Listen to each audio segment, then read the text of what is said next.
Assalamualaikum warahmatullahi wabarakatuh. Kami dari kelompok 12 IPA 4 ingin menjelaskan peristiwa Malari atau Malapetaka 15 Januari. Sebelum itu kami ingin memperkenalkan diri kami masing-masing. Nama saya Pradipa Skarmaeswari, nomor absen 27. Nama saya Syifa Amelia Safitri, nomor absen 32. Nama saya Amara Lalita, absen 2.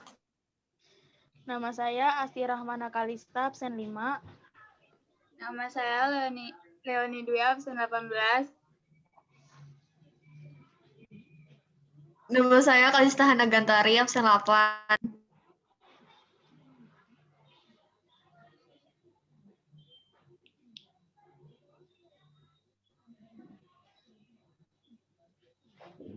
Latar belakang. Peristiwa Malari atau biasa disebut sebagai Malapetaka 15 Januari merupakan peristiwa dan aksi demonstrasi dari golongan mahasiswa yang menyangkut kerusuhan sosial. Peristiwa ini terjadi pada tanggal 15 Januari 1974 ketika Tanaka Kakuei yang merupakan Perdana Menteri Jepang sedang berkunjung ke Jakarta selama 3 hari, yaitu 14 hingga 17 Januari 1974.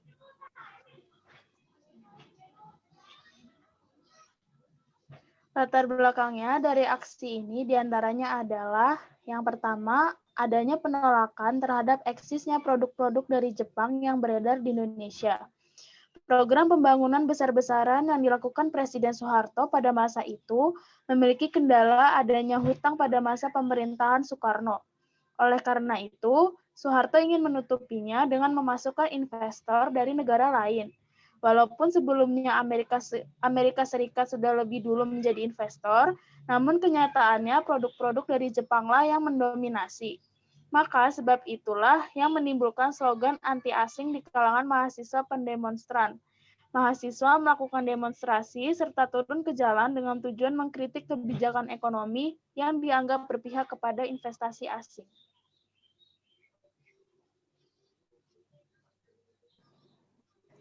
Yang kedua, kemiskinan dan kesenjangan sosial di Kota Jakarta. Tentu peristiwa Malari ini tak bisa lepas dari isu kemiskinan dan kesenjangan sosial yang sedang marak terjadi pada masa itu pada kalangan masyarakat, terutama masyarakat miskin di Kota Jakarta. Kemiskinan ini menjadikan adanya rasa ketidakpuasan terhadap pemerintah Orde Baru. Yang ketiga, penolakan kunjungan Ketua IGGI Jan P. Pronk. Pertentangan terhadap pengaruh asing ini juga disebabkan oleh pengambilan pinjaman asing dari Intergovernmental Group on Indonesia, IGGI. Kunjungan Ketua IGGI, Jan P. Pronk, membuat para mahasiswa berdemonstrasi dan menolak kunjungannya. Yang keempat, adanya isu perpecahan dari kalangan tokoh militer yang berada di bawah Presiden Soeharto.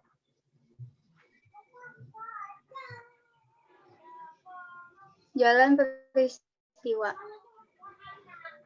Pada pagi hari, ribuan mahasiswa berdemonstrasi di Jakarta.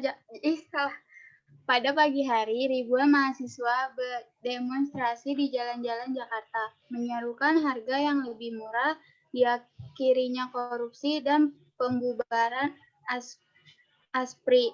Pada sore hari, oknum agen provokator pasukan khusus telah mengubahnya menjadi kerusuhan penuh. Ratusan mobil dibakar, terutama buatan Jepang. Banyak toko dijarah, termasuk simbol kehadiran Jepang yang paling terlihat di Indonesia. Pada malam hari, kerusuhan telah dialihkan menjadi anti-Tionghoa Indonesia. Toko-toko diglodok milik etnis Tionghoa dijarah dan dibakar. Yang terbesar adalah kompleks perbelanjaan Senen. Aparat keamanan tidak berbuat banyak untuk menghentikan penjaharan, namun beberapa pasukan melaksanakan perintah untuk menembak para penjara saat terlihat.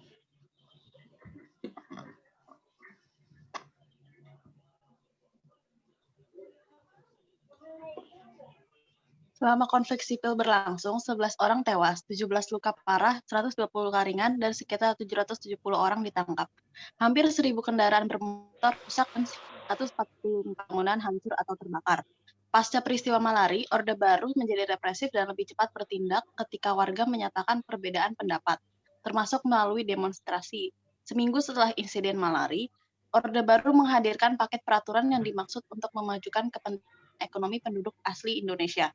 Rencana tersebut yang mewajibkan kemitraan antara investor asing dan penduduk asli Indonesia serta penggunaan Bursa Efek Indonesia yang direncanakan dan meminta calon investor untuk mengajukan rencana kepemilikan mayoritas penduduk asli Indonesia di masa depan.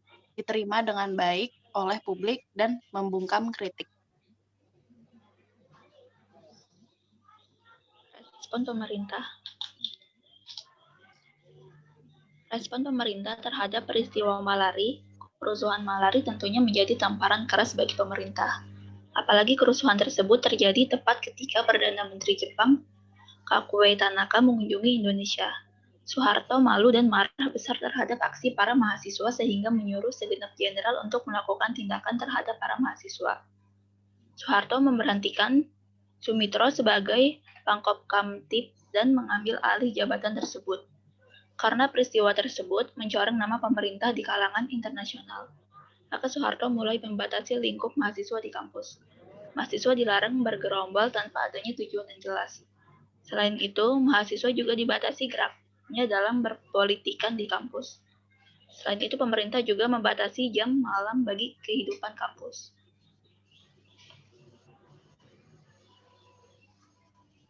Sejumlah majalah dan surat kabar diberedel oleh pemerintah dan tidak diperbolehkan untuk tayang. Meski demikian, mahasiswa tetap melakukan perjalanan meskipun dilakukan di kampus. Ini menyebabkan pemerintah memberlakukan aturan normalisasi kehidupan kampus atau Badan Koordinasi Kemahasiswaan sebagai upaya menghilangkan gerakan perlawanan mahasiswa di kampus. Kebijakan NKK atau BKK berlaku resmi setelah Mendikbud Daud Yusuf mengeluarkan surat keputusan nomor 156 U 1978 tentang normalisasi kehidupan kampus. Ini menyebabkan kampus jadi kawasan steril dari aktivitas politik. Dengan SK itu, mahasiswa tidak boleh melakukan kegiatan bernuansa politik. Jika ada yang nekat, sanksi keras berupa pemecatan sudah disiapkan oleh birokrasi kampus, yang juga ditekan pemerintah. Dan kebijakan itu pun disertai pembubaran Senat Mahasiswa dan Dewan Mahasiswa di tiap perguruan tinggi. Ini ditandai dengan surat keputusan nomor 37 U 1979 tentang Badan Koordinasi Kemahasiswaan yang berhasil menghilangkan aktivitas politik dan organisasi mahasiswa di kampus.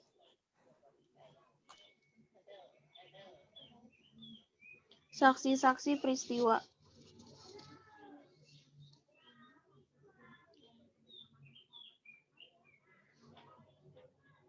Buntut peristiwa malapetaka 15 Januari 1974 yang dikenal sebagai Malari, polisi dan tentara menangkap banyak orang. Sebanyak 775 orang jadi pesakitan, termasuk para aktivis politik dan mahasiswa. Kepala Penerangan Departemen Pertahanan dan Keamanan Brigadir Jenderal Sumrahadi saat itu mengatakan pemerintah terpaksa menahan orang-orang yang mereka curigai sebagai penggerak peristiwa Malari. Pemerintah menuding ke berbagai arah. Sejumlah aktivis mantan anggota Partai Sosialis Indonesia dan Masyumi dicurigai ada di balik para mahasiswa dan pelajar yang bergerak. Seperti dilansir majalah Tempo dalam edisi khusus Malari, terbit 13 Januari 2014, angka itu terus menyusut dari waktu ke waktu. Pada pekan ketiga usai kerusuhan, jumlah pesakitan tinggal 300-an dan belakangan cuma tersisa puluhan orang. Kebanyakan bebas karena kurang bukti. Pengacara Yaptiam Hien dan wartawan Mokhtar Lubis dilepas setelah setahun ditahan.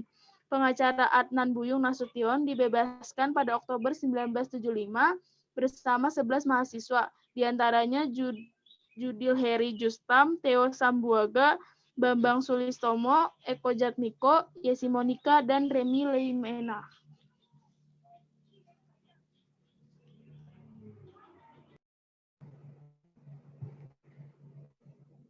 Hanya Hariman dan Syahir dari Universitas Indonesia serta Aini Khalid dari Universitas Gadjah Mada yang disidangkan ke pengadilan.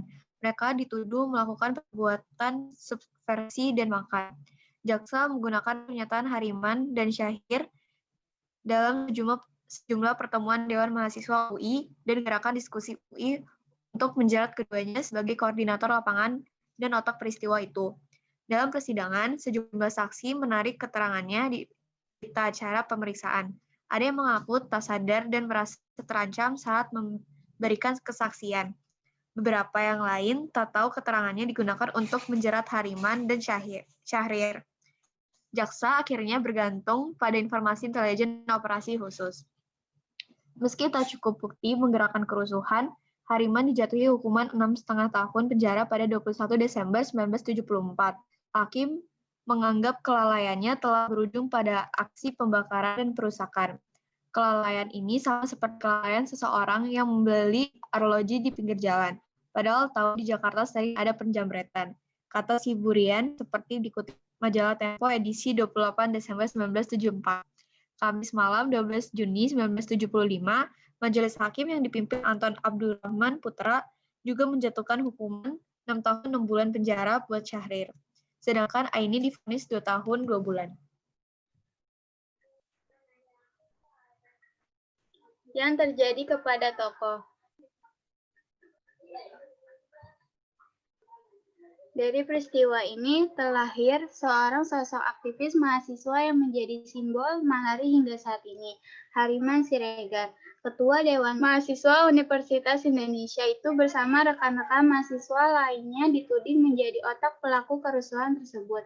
Hariman Siregar menolak jika disebut sebagai penyebab dalam kerusuhan tersebut. Hingga saat ini, sebagian orang masih mempertanyakan siapa dalang di balik peristiwa kerusuhan tersebut. Mengingat setelah sempat ditahan dan dilakukan persidangan, Hariman Siregar dan kelompok mahasiswa lainnya tidak terbukti dalam peristiwa kerusuhan itu. Dalam peristiwa itu, Jenderal Ali Mortopo menuduh ex-PSII dan ex-Mayumi atau ekstrem kanan adalah dalam peristiwa tersebut. Tetapi setelah para tokoh peristiwa Malari seperti Syahrir dan Hariman Siregar diadili, tidak bisa dibuktikan bahwa ada sedikit pun fakta dan ada seorang pun tokoh ex-Mayumi yang terlibat di situ.